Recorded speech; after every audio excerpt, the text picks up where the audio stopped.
Руските напади врз украински цели продолжуваат, но неделава сведоци сме и на медиумска војна, своевидна медиумска војна. Европската унија ги забрани Russia Today и Спутник, но Путин го возврати ударот со тоа што донесе одлука Deutsche Welle да не може повеќе да се емитува. Околу медиумските превирања, мој соговорник е Катерина Синадиновска, председател на Советот за етика во медиумите.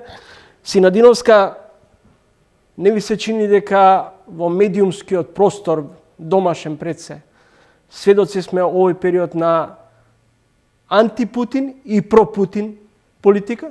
Апсолутно, не да ми се чини, мислам апсолутно се согласувам со тоа тврдење.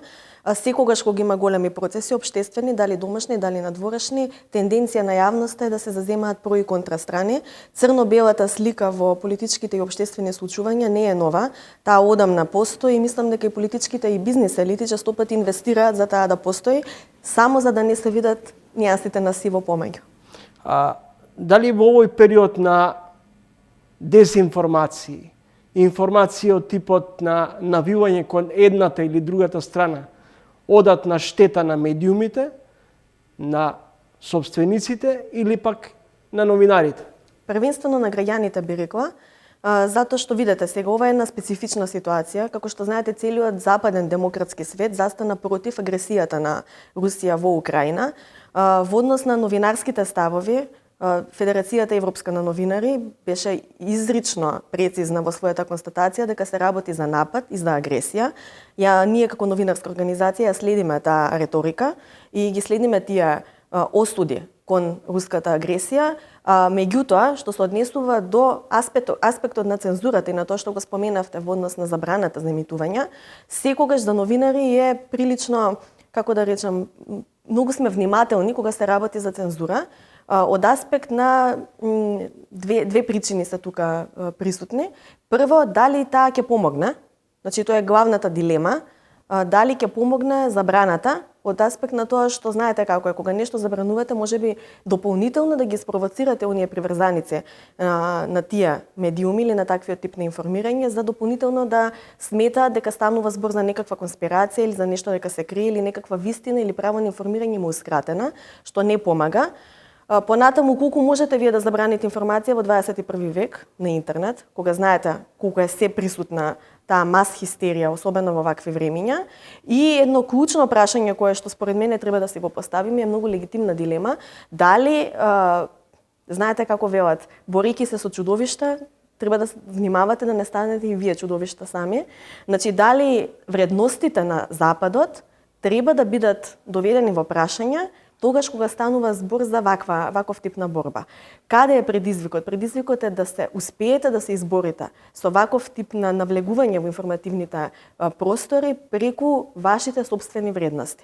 Дали тој предизвик е доволен да се одговори на овој начин? Навистина не знам, затоа што е комплексно прашање и тука всушност лежи и слабоста на демократиите кога се борат со ваков тип на режими, затоа што ние сме секогаш чувствителни и секогаш немаме предвид разни околности за во нашиот одговор да го креираме на некаков начин нашиот одговор.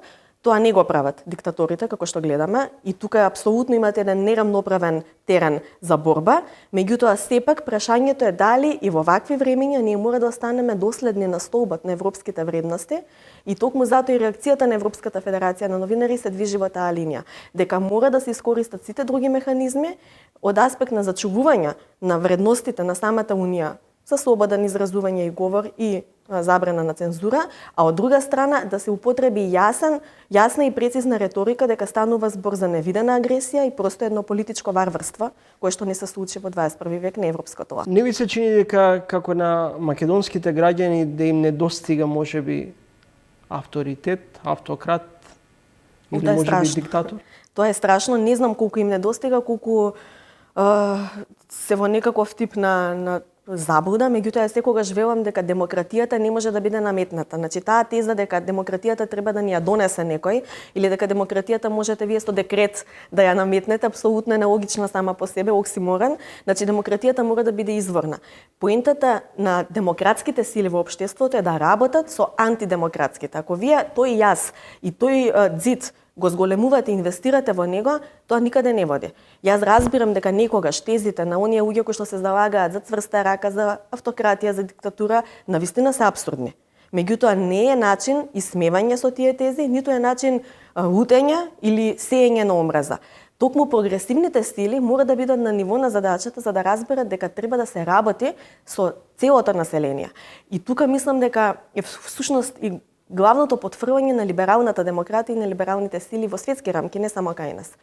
Кога сме кај информирањето на јавноста, како вие, како Совет за етика на медиумите, го оценувате информирањето на македонските медиуми во овој период на конфликт, руско-украински конфликт? Со оглед на тоа што конфликтот се уште трае, се уште прибираме информации, представки добиваме секојдневно во однос на тоа како медиумите информираат. Значи генерална слика, како што кажав, имаме и таа се однесува на тоа дека меинстрим медиумите на некој начин се уште ги почитуваат професионалните начела и дека онлайн просторот е оној кој што е најзагаден, најконтаминиран со дезинформации, со непрофесионални известувања.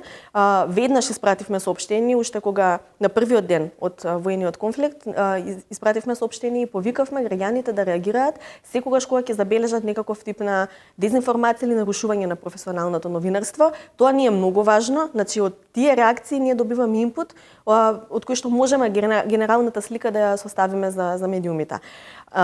Тоа што на интернет го гледаме, социјалните мрежи кои што не се дел од нашата работа, меѓутоа апсолутно ги следиме затоа што честопати коментарите, особено на социјалните мрежи, се појавуваат на самите страници, мислам нивните официјални страници на конкретните медиуми. Наша препорака е медиумите да внимаваат на тој говор.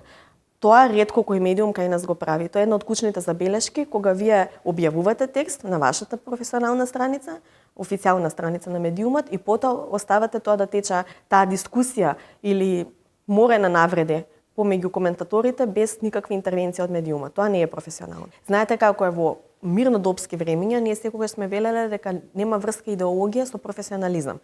Вие можете да имате било каква идеологија политичка, како медиум, да си ја следите, тоа е сосем легитимно и при тоа да останете професионален во вашата работа.